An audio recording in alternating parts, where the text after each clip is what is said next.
guys, it's Kyle down here at Unicycle. Today I'm going to show you some little tricks for installing the front wheel on an inverted fork. Now Luna offers several inverted forks. We got the newest one, which is the KKE fork. We also offer the DNM, and then at some point we did offer an inverted fast ace fork. Now all of them require different tools.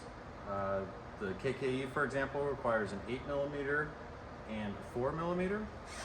The DNM requires the same 8 and a 4.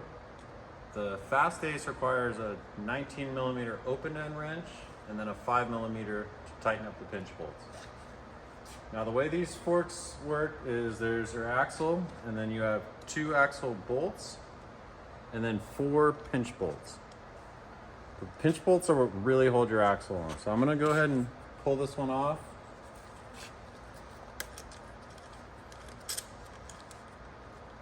And once I pull this axle out, you'll see each side moves independently of each other. And this is normal, it's not broken, that's exactly how your fork is supposed to be.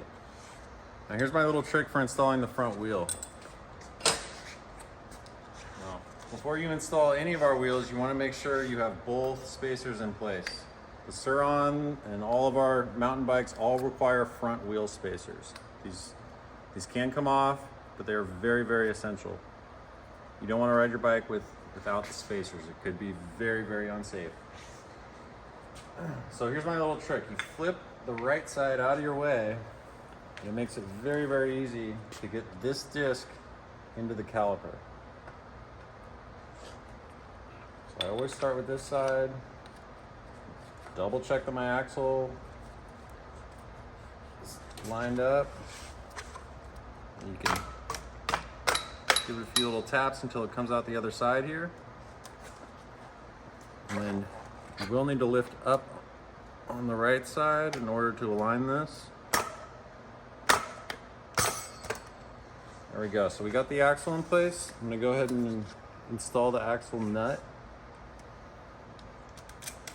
Now there may be some confusion online about this. You want to tighten these axle caps before you tighten the 4 pinch bolts. What this is doing is this is centering the axle, and it's applying a little bit of pressure onto the hub itself. Now this is the most important part of the video, tightening the 4 pinch bolts. If you ride with your pinch bolts loose, it could be very unsafe, it could lead to injury or even worse.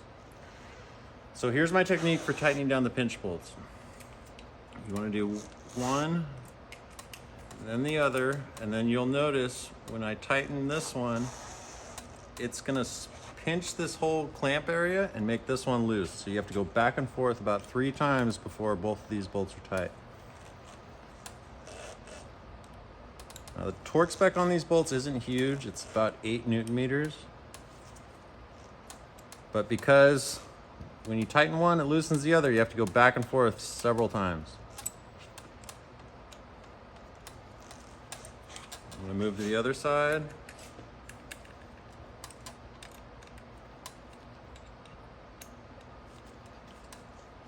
The right and the left, the right and then the left.